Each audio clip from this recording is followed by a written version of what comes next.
notre monde intérieur ressemble à un désert, clair, simple et beau, et là où tu peux voir loin. Mais aussi, là où il y a des mirages, là où il y a des orages, là où il y a de la sécheresse, mais aussi là où il y a des oasis.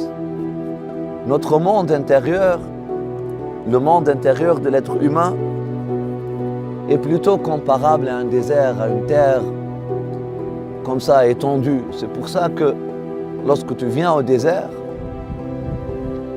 tu te sens plus connecté à toi-même.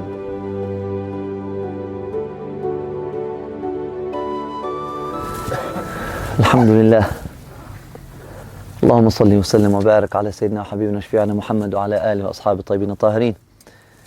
Alhamdulillah, est-ce qu'il y a quelqu'un qui veut partager quelque chose qui mijote?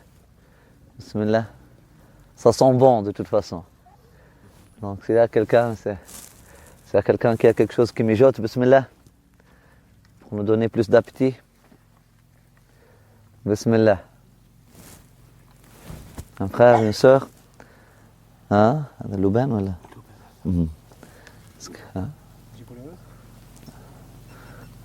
Est-ce qu'il y a quelqu'un qui a quelque chose qui mijote? Hein? Bismillah. Non? Ajib, hati. Oui, Amélie. Hier, je vous parlais de. Enfin, je vous ai dit comme ça. J'espère qu'un jour, j'arriverai à vous donner. Ouais, c'est une tournée. Alors? Du coup, la réflexion du jour, c'était ce matin. Et sur la table. Dans cette nuit, déjà, j'ai vraiment un peu mieux compris la succession du jour et de la nuit. Et qu'est-ce qu'on doit faire, nous, pendant ce moment-là, en fait. Non, pas sur les gens, autour. Et, la nuit, vraiment, j'ai senti une demande, le moment où il fallait vraiment demander. Allahu Akbar. Voilà, vraiment, c'était fort. Et puis le matin, le jour qui arrive, petit à petit, bon, j'étais concentrée sur le sable, sur les grains de sable, je faisais des réflexions sur le sable, et puis je regardais pas trop autour. C'était intéressant mes réflexions, mais à un moment donné, j'ai levé la tête et j'ai vu le jour qui apparaissait. Et là, je me suis dit, ben voilà, en fait, parce que j'ai demandé toute la nuit la clarté, quelque chose que j'aimerais savoir par où je dois aller, comment je dois faire, je ne savais pas. Et le jour qui apparaît, en fait, on a juste à regarder le jour. Et puis à marcher, je sais pas, c'était comme Allah, il nous donne tous les jours les réponses et puis il faut juste le voir au lieu de regarder le sable comme j'étais en train de faire. Et il faut lever la tête et puis c'est là le ressenti que j'ai eu. Et puis après le soleil qui se levait petit à petit, c'était... je sais pas, j'ai eu l'impression voilà, qu'Allah il me disait regarde le soleil, vas-y. Je sais pas, quelque chose.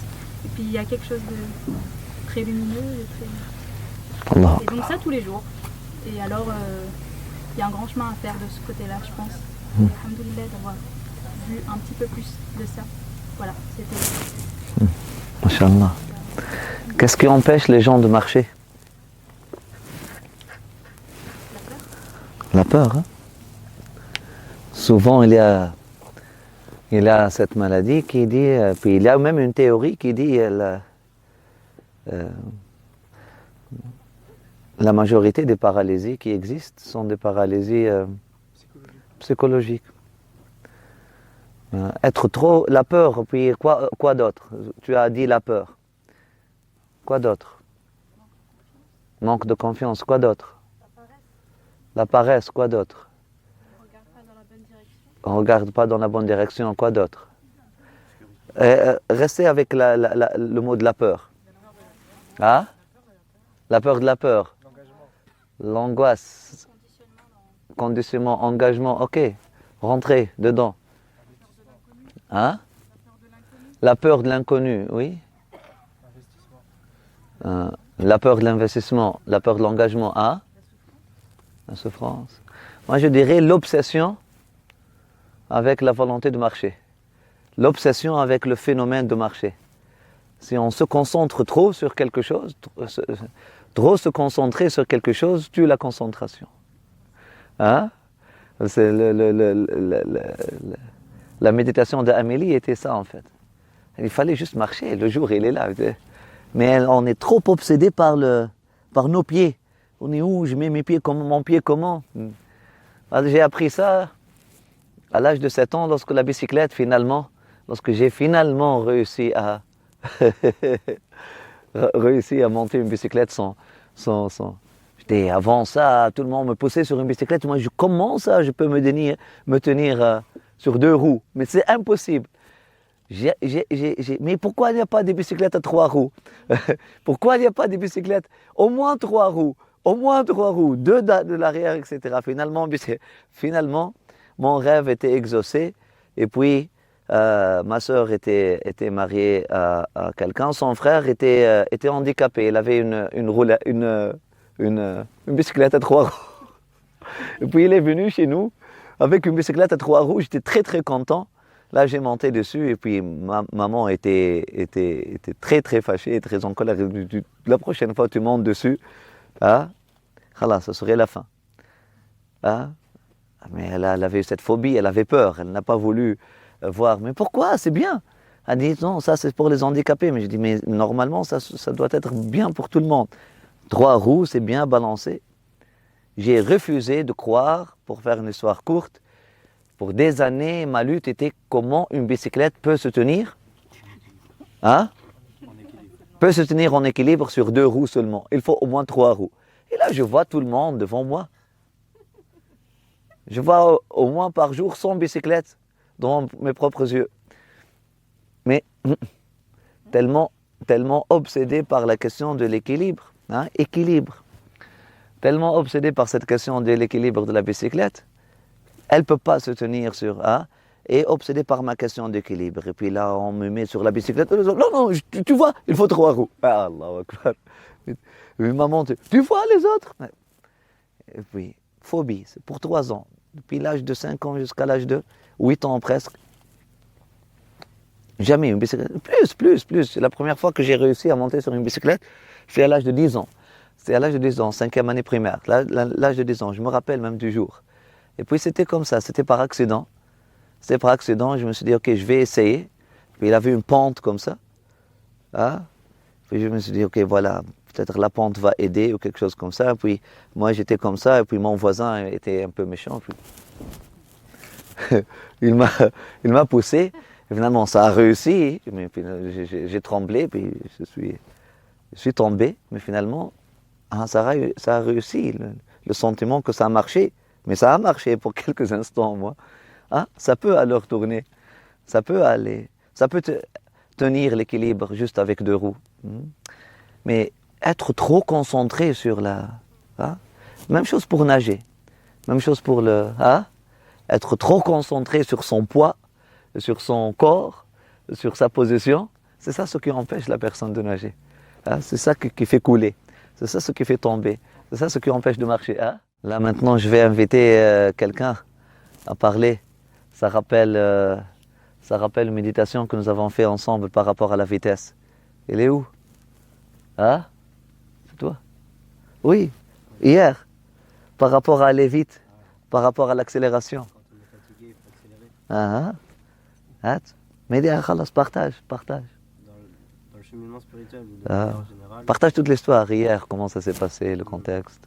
Ça s'est passé que Cher m'a répondu avant que je pose la question. Je voulais lui poser la question et puis il a commencé. Il y avait une distance entre les gens qui marchaient hier pour ceux qui ont fait la marche. Et puis quelqu'un a dit que justement les gens commençaient à fatiguer et puis moi je voulais lui demander justement dans le cheminement spirituel si on sentait une vague, un peu un passage à vide, ce qu'il fallait faire. Et là il commence à dire que Cher commence à dire que si on a un moment de fatigue, c'est le moment où il faut accélérer. Et c'est le moment où il ne faut pas écouter cette fatigue, justement, il faut investir davantage et l'énergie va revenir en fait.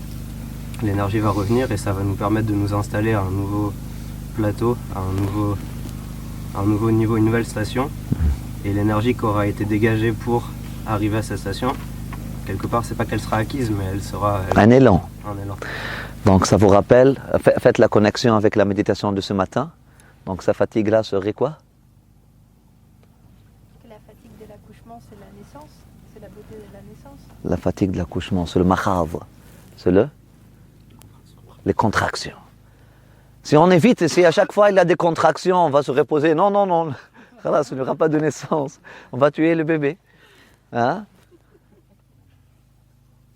Plusieurs moments de fatigue, plusieurs moments d'angoisse dans le chemin spirituel, plusieurs moments de tremblement. Ce sont, hein, on appelle ça marhalat makhadh, des contractions. Il a une façon positive de lire. Maintenant, ils nous apprennent une façon positive de lire l'histoire, de lire même les crises politiques. Ils disent, ne dites pas une crise politique, ne dites pas azma. C'est ainsi, qulu makhadh.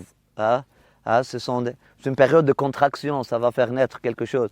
Alors, on serait mieux appliquer ça dans notre propre cheminement avec Allah subhanahu wa ta'ala. Au lieu de dire crise, problème, etc., utilisons le mot contraction. Décontraction. Décontractez. Décontractez-vous avec le mot contraction. Et cette fatigue-là, ce sont des contractions, il y a de l'énergie, ça prépare. Après ça, comme il a dit le frère, là tu vas renaître dans un nouveau maqam, dans un nouveau plateau. Dans une nouvelle dimension, si tu passes ça, tu vas renaître dans un niveau, dans un niveau supérieur et dans un nouveau horizon, dans un nouveau monde. Tu vas être recréé. Tu ne vas pas être toi-même après ça. Mais la peur de passage, c'est ça notre problème. Nous avons peur de... Subhanallah. Après ça, tu vas te trouver, c'est une autre dimension. Entre ceux qui ne peuvent pas conduire monter des bicyclettes et ceux qui peuvent monter des bicyclettes, il y a deux dimensions différentes, honnêtement. J'étais plus le même après avoir... c'était un fatah, je me rappelle très très bien. C'était un fatah, c'était quelque chose, waouh. Je ne lisais plus le monde de la même façon, je me rappelle, subhanallah, le monde, les possibilités, le monde des possibilités, l'éventail des possibilités, ça a explosé. Du moment où j'ai réussi à monter une bicyclette, à me tenir en équilibre sur une bicyclette. Maintenant, très vite après ça, tac, de la bicyclette à la motocyclette, c'était très rapide après ça. Peut-être ça a pris ça a pris peut-être 2-3 semaines. Après ça, subhanallah. La phobie, c'est ça. Alhamdulillah, louange à Allah subhanahu wa ta'ala qui nous a créé de rien, qui continue de nous donner tout et qui nous gâte. Alhamdulillah, Rabbil Alamin, pour nous avoir créés comme nous sommes. Alhamdulillah, Rabbil Alamin, pour nous avoir créés des êtres qui oublient et qui ont besoin de rappel afin que on puisse goûter à sa rahma, sa tendresse et son soutien, et son assistance et son support lorsqu'on fait appel à son aide.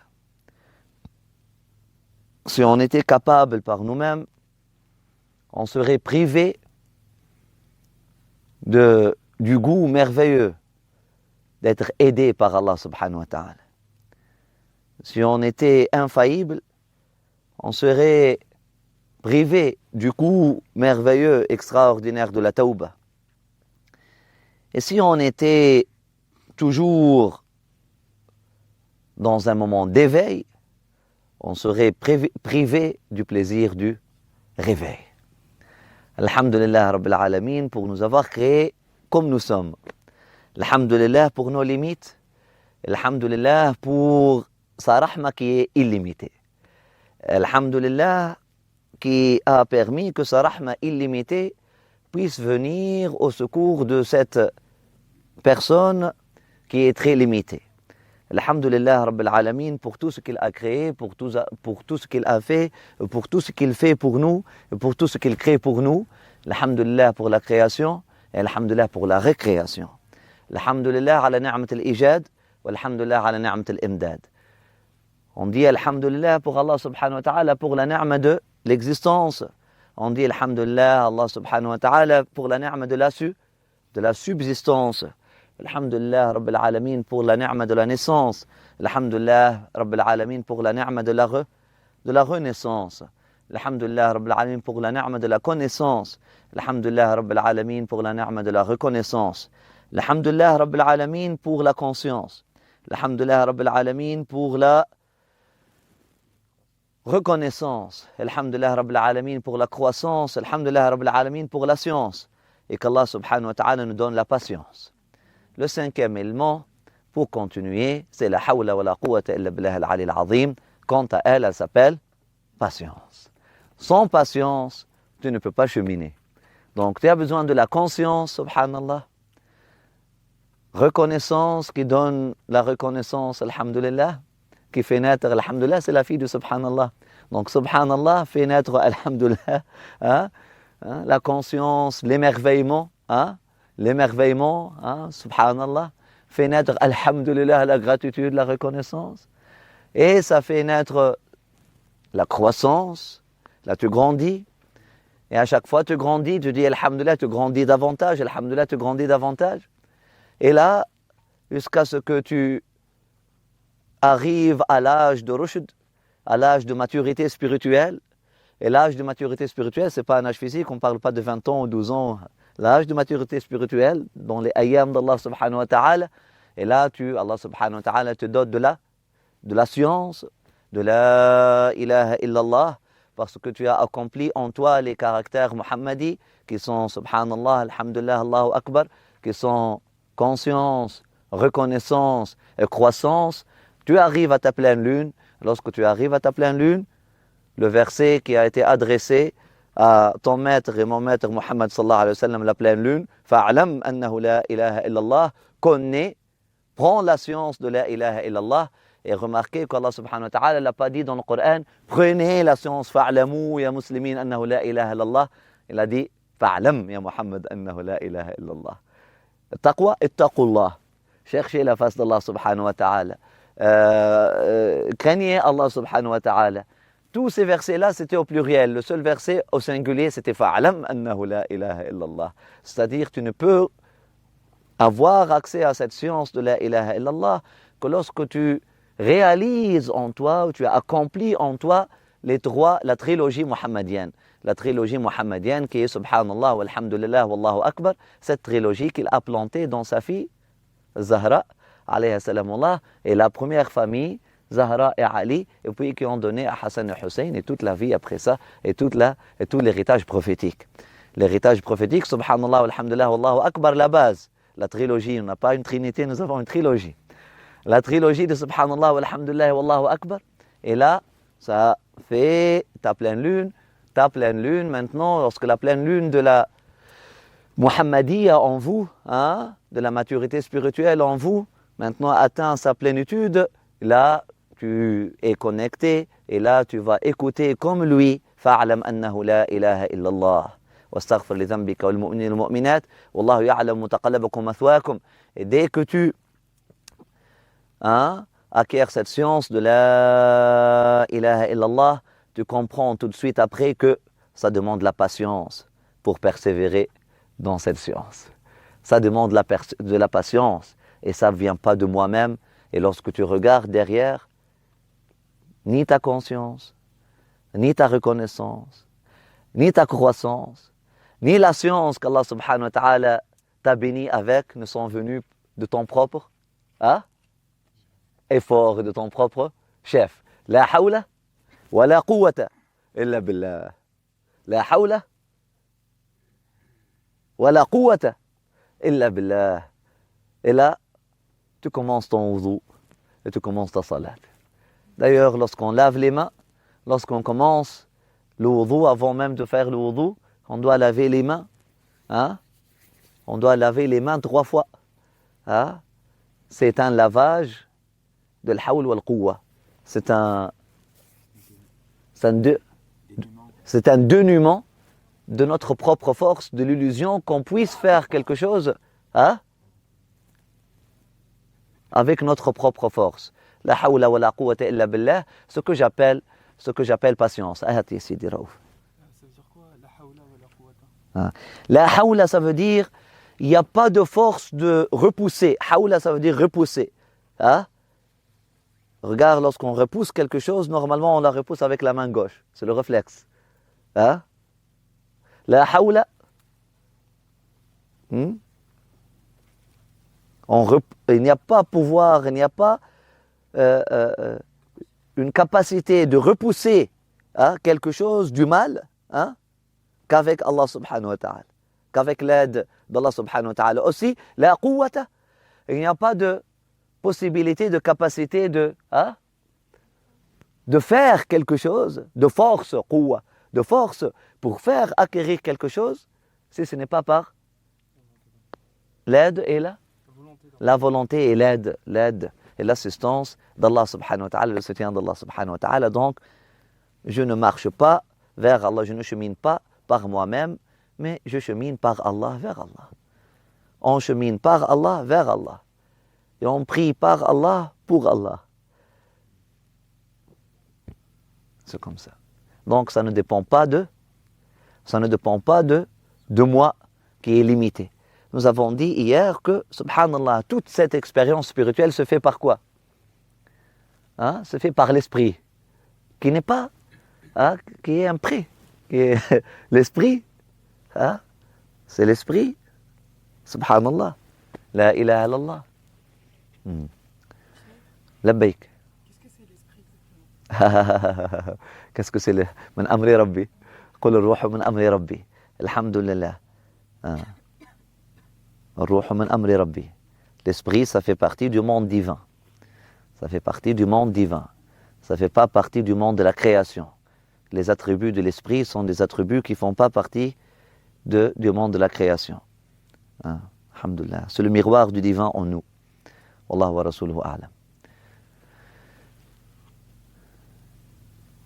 C'est le miroir sur lequel se reflètent les attributs, les attributs d'Allah subhanahu wa ta'ala. Le miroir qu'Allah subhanahu wa ta'ala a mis en nous, sur lequel se reflètent les attributs d'Allah subhanahu wa ta'ala, si on ose le définir de cette façon-là. Sinon, on dit, c'est cette entité en nous, faute de comprendre le premier niveau, on peut arriver à un deuxième niveau qui serait moins polémique, qui serait moins délicat, qui serait plus solide d'ailleurs, comme terrain. On dirait l'esprit, c'est cette entité en nous qui est notre vraie identité, qui constitue notre vraie identité et qui n'est pas altérable par les conditions et qui n'est pas limité et qui n'est pas polluable, qui n'est pas qui se fatigue pas, qui ne connaît pas de paresse. Cette entité, c'est en nous qui aime Allah subhanahu wa ta'ala, qui aime se fondre en Allah subhanahu wa ta'ala, qui aime revenir à Allah subhanahu wa ta'ala, qui ne parle que le langage de l'amour avec Allah subhanahu wa ta'ala. C'est cet attachement en nous à Allah subhanahu wa ta'ala. هذا l'esprit, هذا الروح. Après ça, ce ruh-là, ou disons, pour utiliser une parabole qu'Allah subhanahu wa ta'ala a utilisée dans le Coran, c'est le Joseph dans la prison, qui doit être libéré pour être mis sur le trône de ton cœur. L'esprit en toi, maintenant, il est emprisonné. Parce que ce qui la reine en toi, c'est Zulaykha. C'est l'ego. Il faut que cet ego-là arrive à un stade de vieillesse, et puis, il lâche prise, et puis il n'a plus de pouvoir, il n'a plus de puissance. Là, elle va comprendre la hawla wa la quwwata illa billah al-'ali al-'azim. Là, elle va se reconnecter avec l'esprit. Oui, il avait une autre main levée. Oui. Le lien avec l'âme, ce serait que l'esprit, c'est le potentiel accompli de l'âme. L'esprit, c'est le potentiel. L'esprit, c'est vers quoi l'âme doit aspirer. L'âme doit se réunir avec l'esprit un jour. Comme la reine de l'Égypte, à un moment donné, Lorsque, après avoir vieilli, après avoir lâché prise, etc., etc., etc., elle a voulu fasciner l'esprit, mais l'esprit n'est pas fascinable par autre que Dieu. Lorsque Khalas, elle a fait Taouba, elle a lâché prise, là, elle était réunie vers la fin avec Joseph, avec Youssef, alayhi salam. Et voilà. Rouaina, tu voulais dire quelque chose? Labbaik. Pourquoi est-ce qu'on dit que Sayyidina Isa, alayhi salam, il est pur esprit? Je veux dire, si l'esprit, c'est l'accomplissement maximum de l'être humain, c'est aussi tous les autres messagers et à fortiori, Absolument, absolument. Et pourquoi Isa particulièrement, on parle de ça? On dit qu'il est esprit. Parlons de Isa en particulier, le titre que Isa Ruhullah, ça ne veut pas dire, si on dit l'esprit de Dieu ici, on fait allusion à sa création. On fait allusion au miracle de la création. Sinon, l'esprit de Dieu, Mohammed, c'est l'esprit de Dieu. Le Saint-Esprit, qu'est-ce que c'est un prophète sans Saint-Esprit? Le Saint-Esprit, c'est ça ce qui fait parler les prophètes. Ils ne parlent pas d'eux-mêmes. Il n'y a pas un seul prophète qui parle de lui-même. Donc, tous les prophètes sont l'esprit de Dieu. Mais, lorsqu'on dit Isa Rawhullah ou Ruhullah, ça veut dire deux choses. Isa, dans la mythologie juive, il était attendu comme les musulmans, comme dans la mythologie islamique aujourd'hui. Les musulmans attendent le Messie. Les musulmans aujourd'hui attendent qui? Le Mahdi. Pour quoi? Pour faire quoi? Pour les libérer, pour ramener la justice, pour les sauver, le sauveur. Réinstaurer le royaume. Réinstaurer le royaume, sauver, etc. Donc, Rawhu, ça, le mot Rouh en arabe, ça veut dire aussi victoire. Ça veut dire soutien, ça veut dire وَأَيِّدْنَا يَا مَوْلَانَا بِرَوْحِكَ, c'est l'assistance divine. Donc, Isa, Ruhullah ou Rawhullah, c'est Isa, l'assistance divine. Ce n'est pas l'esprit de Dieu, ça serait mieux traduit, l'assistance divine. D'ailleurs, même aujourd'hui, on attend Isa comme l'assistance divine, même pour Al-Mahdi lui-même, qui serait une manifestation de l'assistance divine. À un moment donné, il serait isolé, lui et ses compagnons, à Damas. Et puis à Damas, ils ont dit à Damas, ou quelque part dans le monde. Et tout l'autre monde serait contrôlé par le Dajjal, par l'Antéchrist, sauf cette ce bastion, ce petit endroit. Et là, khalas, c'est la fin de la guerre. Ça serait le Dajjal allait rentrer le lendemain et les finir. Et Isa Rawhullah vient. L'assistance divine, le secours divin va descendre, vient, et là, il va rencontrer l'Antéchrist à Bablud, à un endroit que le prophète sallallahu alayhi wa sallam a appelé Bablud. Ça existe d'ailleurs à Damas. Et puis, dès que l'Antéchrist va voir Isa alayhi salam, il va fondre. Il va fondre, comme l'illusion devant la vérité. Khalas. Il n'y aura pas, subhanallah, un seul coup de vérité, khalas, un seul coup de haqq. Donc, Isa, on l'appelle Ruhullah parce que c'est l'assistance divine. On l'appelle aussi Ruhullah pour faire allusion au miracle de sa création qui est typique, qui est atypique et qui est particulier à lui. C'est ça ce qui est particulier à lui. Tous les prophètes étaient orphelins, de mère ou de père. 124 000 prophètes. Tous étaient orphelins. Si ce n'est pas la maman, c'est le père. Sayyidina Sulayman, son père était vivant, c'est sa maman qui est décédée à l'accouchement. Subhanallah, c'est de père ou de mère. Tous les prophètes étaient orphelins, de père ou de mère. Tous. Donc, et à un moment donné, ils étaient orphelins. Tous les prophètes ont dû vivre, à un moment donné, séparés. Ils ont dû vivre la séparation de leur famille. Tous, TOUS, tous. Subhanallah, c'est une ayah, ajib. Mais ce qui est particulier à Sayyidina Adam, parmi tous les prophètes, ce qu'il n'a eu ni père ni mère. Ce qui était particulier à Sayyidina Isa parmi tous ces prophètes-là, ce qu'il n'a pas eu de père, donc on l'appelle Ruhullah, c'est-à-dire c'est pas Ruh Insan, c'est pas c'est un Ruh qui a été créé par Allah subhanahu wa ta'ala, c'est ça le mot. C'est un Ruh qui a été créé par Allah subhanahu wa ta'ala pour faire allusion à ça. Mais tous nos Ruhs, nous sommes tous Ruhullah, nous sommes tous... C'est par intermédiaire Mais sans passer par c'est pour dire sans passer par l'intermédiaire de l'homme, du père, voilà. Hawa aussi aurait ça. Hmm? Hawa aurait le même statut. Hawa. Hawa aussi aurait le même statut que Sayyidina Isa, là, même pas. Parce que on ne peut pas dire que Adam, il était son père. Elle a été créée de Adam, mais qui n'était pas son père, il était son repère. Wallahu wa rasuluhu a'lam. C'est un modèle sur lequel elle a été créée. Wallahu a'lam. Si on suit le symbolisme de ces histoires-là. Aywa. Barakallahu fikum. Aywa. Tout ça, c'est pour nous ramener à l'importance du dhikr. Toute cette introduction-là, Subhanallah, walhamdulillahi, Wallahu Akbar, la trilogie de conscience, reconnaissance, croissance, finalement pour être doté de la science, de la ilaha illallah, qui est le haqq, qui doit être protégé par le sabr, qui est la hawla wa la quwwata illa billah al-ali al-azim, parce que sinon, sans patience, tu perds la science. Et si tu perds la science, khalas, tu perds la croissance. Et si tu perds la croissance, tu perds la reconnaissance. Et si tu perds la reconnaissance, tu perds la conscience. Et là, c'est le khusr. Ça, c'est le khusr qu'Allah subhanahu wa ta'ala nous en protège. Wal asr, inna al-insana lafi illa alladhina amanu. Illa alladhina amanu, conscience. Wa amilu salihati, reconnaissance. Parce que i'malu ala Daouda. On agit, on travaille par quoi? On fait, on agit par quoi? Par reconnaissance. Wa amilu salihati.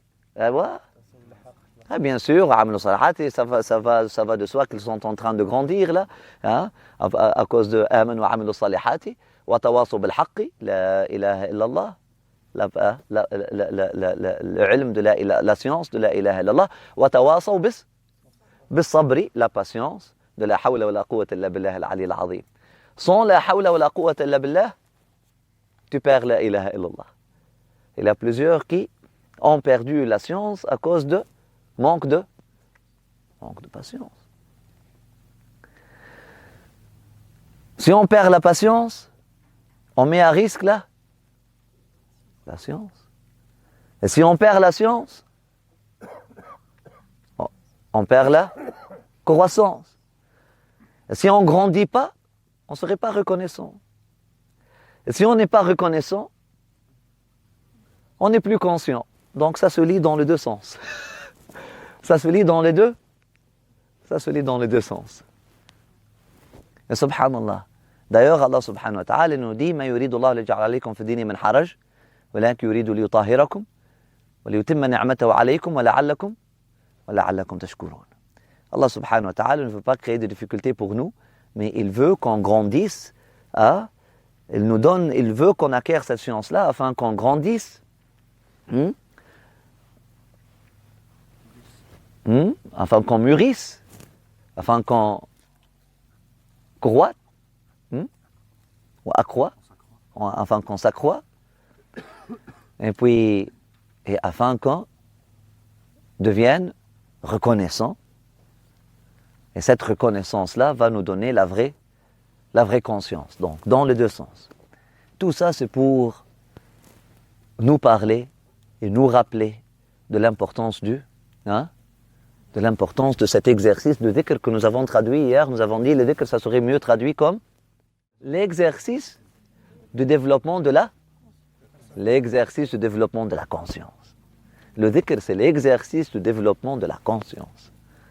Le dhikr, c'est l'exercice de développement de la conscience. Le dhikr. Sortez des anciennes traductions. Khalas.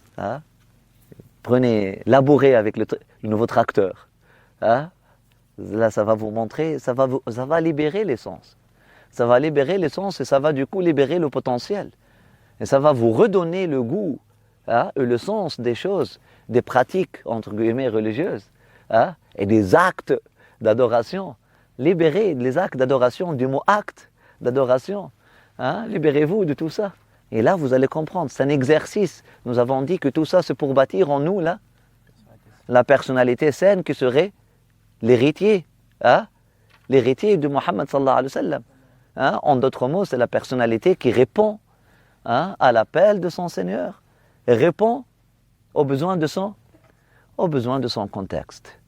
Qui répond verticalement et répond horizontalement. C'est ça la personnalité. Tout ça, c'est pour ta floraison. Tout ça, c'est pour c'est pour te bâtir. C'est pour bâtir en toi cette personnalité-là. Et bâtir en toi, pourquoi pas, un héritier qui ne serait pas juste héritier pour son époque, mais qui serait un maillon de chaîne pour les époques qui viennent après. Donc, non seulement en qui, mais à travers qui l'héritage prophétique serait protégé et transmis. Inch'Allah. Inch'Allah, qu'Allah subhanahu wa ta'ala protège son héritage en nous, par nous et à travers nous, et au-delà de nous. Amin ya arhamar rahimin rabbil alamin. Nous avons maintenant tout le dhikr. Khalas, si tu as compris, subhanallah, walhamdulillah, wallahu akbar, la trilogie, après ça tu l'as renforcé par la ilaha illallah wa la hawla quwwata illa billah al-azim, tu as la main de Fatima, khalas. Tu as les 5 piliers du dhikr. Tu as les 5 piliers du dhikr, tu n'as khalas. Maintenant, tous les autres adhkar, tous les dhikrs, même le Coran, navigue autour de ces, ou tourne autour de, ou fait tawaf autour de, gravite autour de. D'ailleurs, le prophète sallallahu alayhi wa sallam, il a dit khamsun min al-Qur'an. كيف الحديث سيدي؟ 5 كلمات. a dit 5 كلمات من القرآن. وهن القرآن أو كما قال عليه الصلاة والسلام. Il y a 5 mots du Coran et qui constituent l'essence du Coran, l'essence de la révélation. Subhanallah, walhamdulillah, wallahu akbar, wa la ilaha illallah, wa la hawla wa la quwwata illa billah al-ali al-azim. Qu'est-ce que c'est la religion? On a la sourate qui, le prophète sallallahu alayhi wa sallam a dit, s'il n'y avait rien qui était révélé à part cette sourate-là, la da'wa d'Allah subhanahu wa ta'ala serait accomplie et complète. S'il y avait juste sourate al-Asr qui était révélée, la da'wa était complète. Toute la vérité, elle est condensée là-dedans. Wal-Asr, par le passage du temps, par la croissance, voilà la croissance, subhanallah. Wal-Asr, par la croissance, par la croissance, Wal-Asr. C'est quoi l'Asr? Le passage du temps fait quoi? Subhanallah. Wal-Asr, inna al-insana lafi khusr, l'être humain, il est en perdition, à part ceux qui sont conscients, illa alladhina amanu, wa amilu salihati, et reconnaissants, et travaillent par reconnaissance, wa tawasaw bil haqqi, et cherchent la science, et partagent la science de la ilaha illallah, wa tawasaw bis sabri, et se protègent par la patience. Qu'est-ce qu'il y a d'autre? Hada huwa. Maintenant, l'homme est en perpétuelle inconscience, peut-être. Oui, par défaut, s'il ne travaille pas sur soi-même, l'homme, il chute. Il chute, c'est le sens inverse. Tu perds patience, tu perds la science, tu perds la science, tu perds la croissance, tu perds la croissance, tu perds la reconnaissance, tu perds la reconnaissance, tu perds la conscience. Qu'Allah subhanahu wa ta'ala nous protège et vous protège, Inch'Allah. Donc, Inch'Allah, on va faire l'interprétation, ça va aller plus vite, de les dhikrs que le prophète sallallahu alayhi wa sallam a choisi de cet exercice de développement de conscience et cet exercice aussi de protection de conscience. Le dhikr, c'est un exercice de développement de conscience et c'est un exercice de protection de conscience aussi, préservation de conscience aussi. C'est un exercice de préservation et développement de conscience. C'est un exercice de capitalisation aussi de la conscience acquise, de développement, tout ça le développement. Hein. On va voir pourquoi le prophète sallallahu alayhi wa sallam. Pourquoi le prophète sallallahu alayhi wa sallam a choisi ces paroles-là. Pourquoi ces paroles-là? Hein? Les paroles prophétiques, on parle de la conscience suprême. On parle de la conscience suprême. On parle de l'être le plus heureux avec Allah subhanahu wa ta'ala. On a dit ce matin, on parle de l'être le plus réalisé. Vraiment là. Et puis, hein? Le plus accompli. Et le plus réalisé aussi. Donc on va lire ces adhkar et ces choix. Il a choisi, le prophète sallallahu alayhi wa sallam, il a choisi quelques versets du Coran pour lire chaque matin et soir.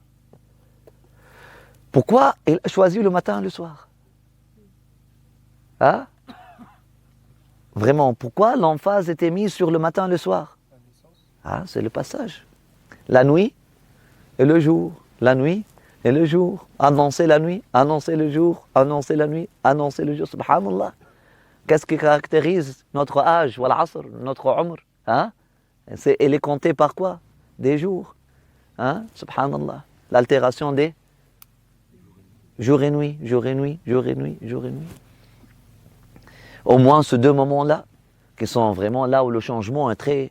Vous avez vu, durant la journée, entre 11h et 3h de l'après-midi, il n'y avait pas une grande différence, mais entre une demi-heure, lorsque nous avons commencé, et maintenant, vous voyez, tout est différent. La lumière, subhanallah, subhanallah, hein, subhanallah.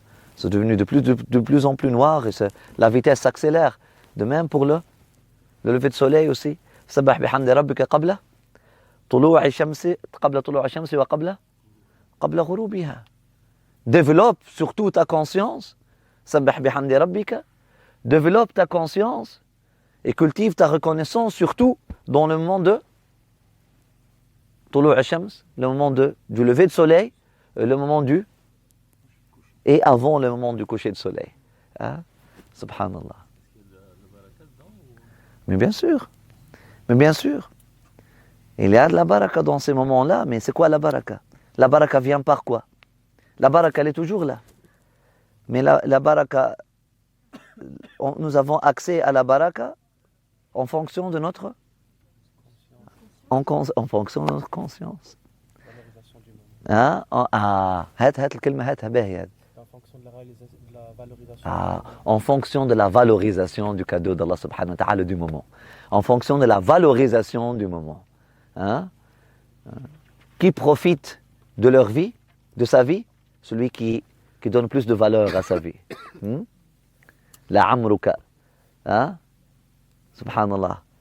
ولكم في القصاص حياة لعمرك إنهم في سكرتهم هكذا عمر الإنسان والعصر etc. والعمر عمر الإنسان l'âge, le passage du jour et de nuit, l'âge de l'être humain, hein, la valorisation du moment. Qu'Allah subhanahu wa ta'ala nous assiste, vous assiste pour valoriser ces moments que nous sommes en train de passer ensemble et qu'Allah subhanahu wa ta'ala nous bénit avec, Inch'Allah, qu'on sorte de cette retraite-là ayant gagné et sécurisé et capitalisé la conscience de la valeur des jours et des nuits. Et la valeur, l'importance du passage du temps. Amin ya arhamar rahimin ya rabbal alamin. يا عالم السر منا لا تحتك الستر عنا وعافنا واعف عنا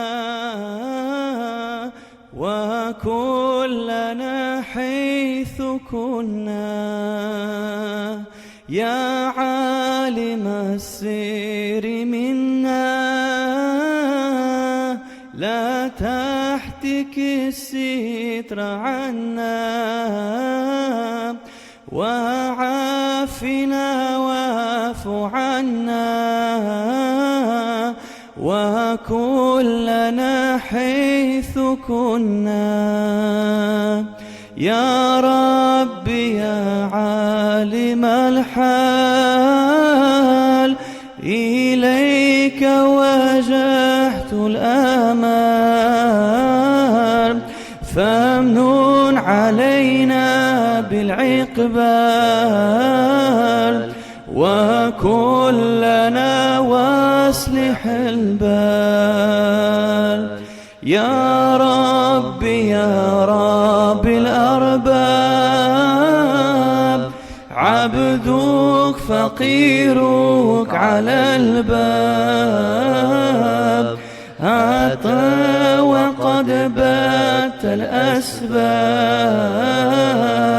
مستدركا بعد ذعمال يا واسع الجود جدك